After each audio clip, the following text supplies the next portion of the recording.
my life in Iowa City was kind of the tree trunk growing in this fertile soil of Iowa.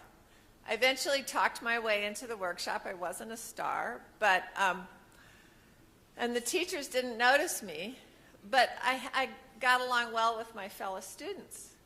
And so we started doing our own little workshops and collaborating. And from that I learned that the people you want to impress are not the big editors from New York or your teachers, it's your fellow students. You want them to like your work because those are your readers. That's what I tell my students.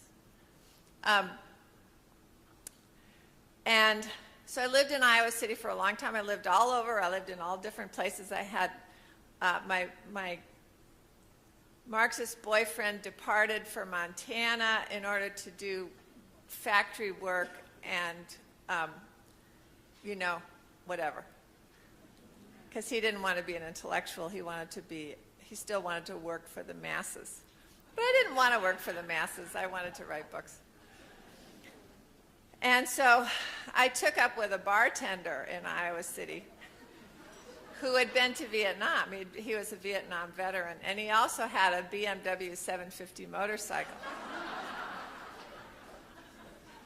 And that's where where a lot of other sides of me woke up. And he was a great explorer too. So we'd get on the motorcycle and we would drive to the East Coast, or we'd drive to St. Louis, or we'd drive somewhere, you know. And I'll never forget him.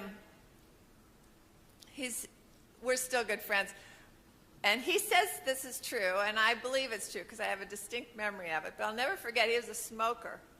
And I'll never forget him wanting to light a cigarette at 100 miles an hour. And so he would bend down and light it on below his foot on something. And you know, if I was afraid of that, he would say, yeah, but, you know, it's the gyroscope effect. It'll be fine. And it always was.